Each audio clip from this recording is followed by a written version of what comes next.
الحمد لله رب العالمين.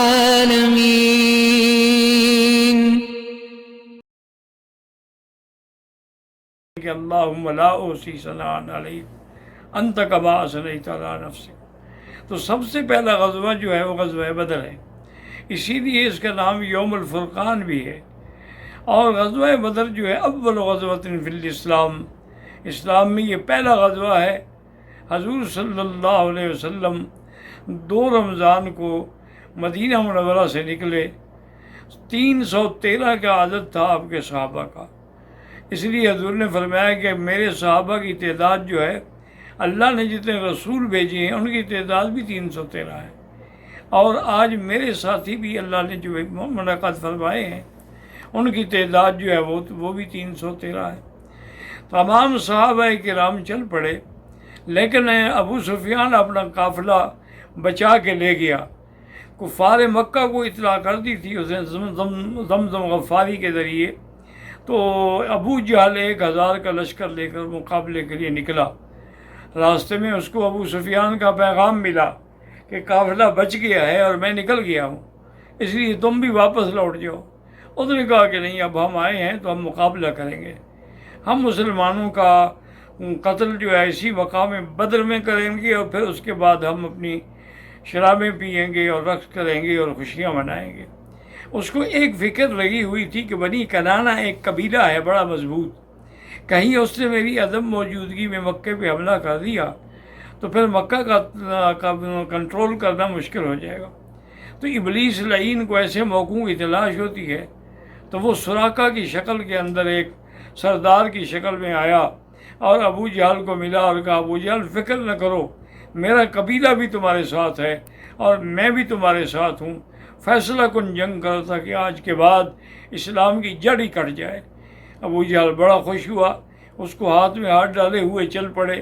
ادھر حضور پاک صلی اللہ علیہ وسلم بھی مقام بدر میں پہنچے. اب دور سے بدبخت لعین نے جب دیکھا فرشتوں کا تو ہاتھ چھڑانے لگا. ابو جہل نے کہا کیا بات ہے؟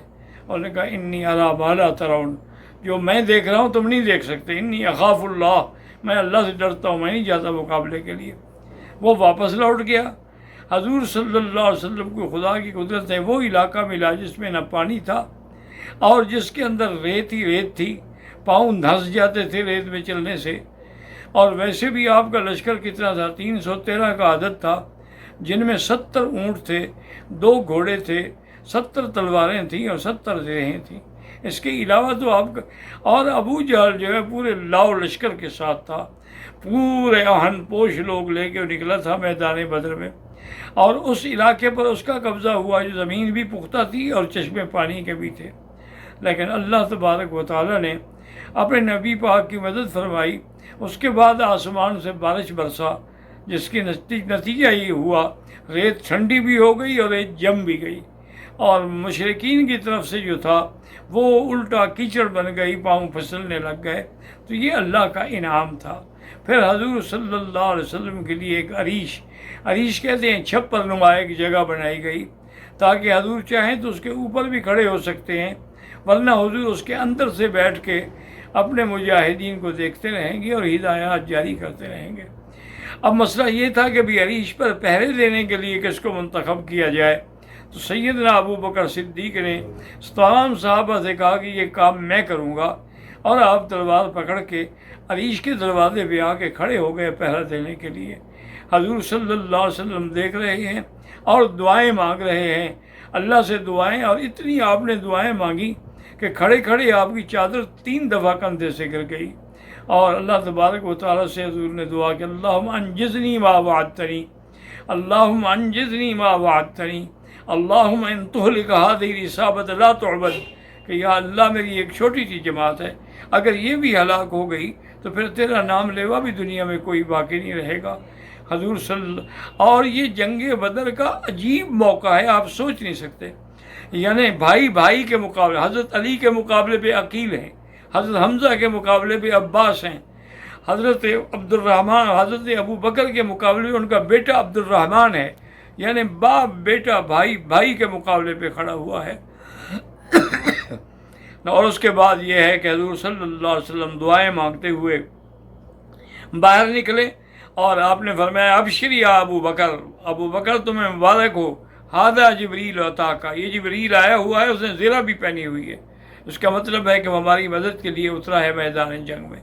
تو اللہ تبارک و تعالیٰ کی شان سے وہ مقابلہ تھا اور دونوں فوجوں کا آپس میں سامنا آمنا تھا۔ حضور صلی اللہ علیہ وسلم کے صحابہ اس شان سے نکلے جیسے کسی نے کہا تھا کہ یہ خود دارماؤں کے گودوں کے پالے، نہ ہاتھوں میں خنجر نہ کاندھوں پہ بھالے، چلے آ رہے ہیں بڑے آ رہے ہیں وہ ختم نبوت کا پرچم سنبھالے۔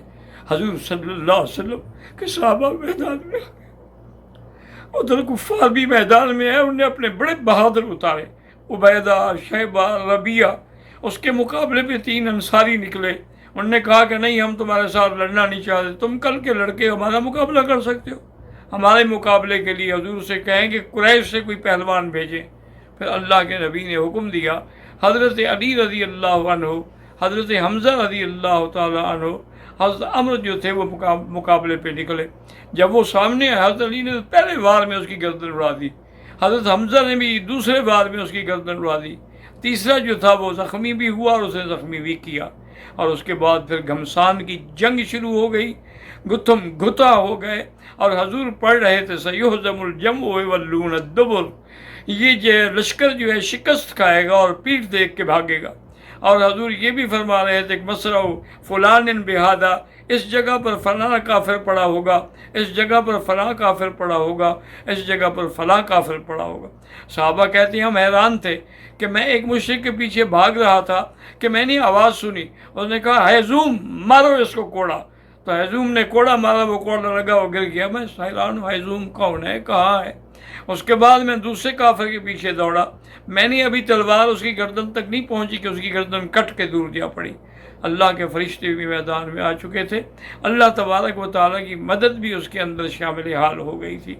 اس لیے الحمدللہ اللہ تعالیٰ نے مسلمانوں کو ایسی عظیم فتح عطا فرمائی کہ کفار کے 70 لوگ مارے گئے اور کفار کے 70 بڑے بڑے سردار قید ہوئے، ان میں ابو جہل جو ہے وہ بھی مارا گیا۔ حضور نے جب ابو جہل کو دیکھا تھا تو اللہ سے خاص دعا کی، اللہم لا تفلتن عدو اللہ ابو جہل، یا اللہ آج ابو جہل نہ بچ جائے۔ ابو جہل فرعون ہذہ الامہ، میری امت کا وہ فرعون ہے، وہ بھی قتل ہوا، لیکن اس میں کچھ رمق باقی تھی۔ جب حضرت عبداللہ نے مسعود پہنچے ہیں تو آپ نے فرمایا ہاں حل رأیت ما وعد اللہ علی ما رسولہ، تمہیں آج پتہ لگ گیا اللہ نے جو رسول سے وعدہ فرمایا تھا وہ سچا ہے؟ کہنے لگا کیا ہے، ایک بندہ مر گیا، کون سا؟ تم نے مکہ فتح کر لیا ہے۔ اور حضرت عبداللہ نے مسعود نے تلوار نکالنی چاہی تو اس وقت بھی وہ بدبخت کہتا ہے کہ یا راعی الغنم، اے بکریوں کے چرواہے، تیری تلوار سے میری گردن نہیں کٹے گی، میری تلوار نکال لے اور میری گردن نیچے سے کاٹنا تاکہ پتہ لگے کہ یہ سردار کی گردن ہے۔ اس لیے علماء نے لکھا ہے کہ ابو جہل جو ہے وہ فرعون سے بھی زیادہ شدید تھا۔ فرعون تو ایک ڈبکی کھانے کے بعد ہی مان لے آیا، یہ مر بھی رہا ہے، گردن بھی کٹوا رہا ہے، لیکن غرور قائم ہے کہ میری گردن نیچے سے کاٹنا، اور اللہ کے نبی کو بھی جا کے میرا پیغام دے دینا کہ مجھے جتنی آپ سے پہلے دشمنی تھی آج اس سے بھی زیادہ دشمنی ہے، میں آپ کی دشمنی لے کر ہی جا رہا ہوں۔ پھر اب حضرت عبداللہ مسعود نے اس کی گردن کاٹی اور اس کے سر میں رسی باندھی، چونکہ اٹھا نہیں سکتے تھے، اتنا بڑا سر تھا ان کا۔ عبداللہ مسعود ضعیف آدمی تھے تو رسی باندھ کے گھسیٹتے ہوئے لے آئے، حضور کے سامنے کہا ھذا راس عدو اللہ، حضور یہ آپ کے دشمن کا سر ہے۔ ففرح رسول اللہ، حضور صلی اللہ علیہ وسلم بڑے خوش ہوئے کہ دشمن آج میرے پاؤں میں پڑا ہوا ہے۔ اسی طرح پھر حضور نے حکم دیا، ابھی کافروں کو تو ہوش نہیں ہے، ان کی ساری لاشیں اٹھا کے قلیب بدر میں پھینکی جائیں کنویں میں، تو اس قلیب بدر میں پھینکی گئی۔ اللہ کی شان یہ ہے، حضور صلی اللہ علیہ وسلم کے صحابہ بھی 14 شہید ہوئے، جن میں 6 انصاری تھے اور 8 مہاجرین تھے، جن کی قبریں آج بھی جنگ مقام بدر میں محفوظ ہیں۔ تو اللہ تعالیٰ نے اس علاقے کو چن لیا ہے، اپنا انتخاب کے لیے منتخب کر لیا ہے۔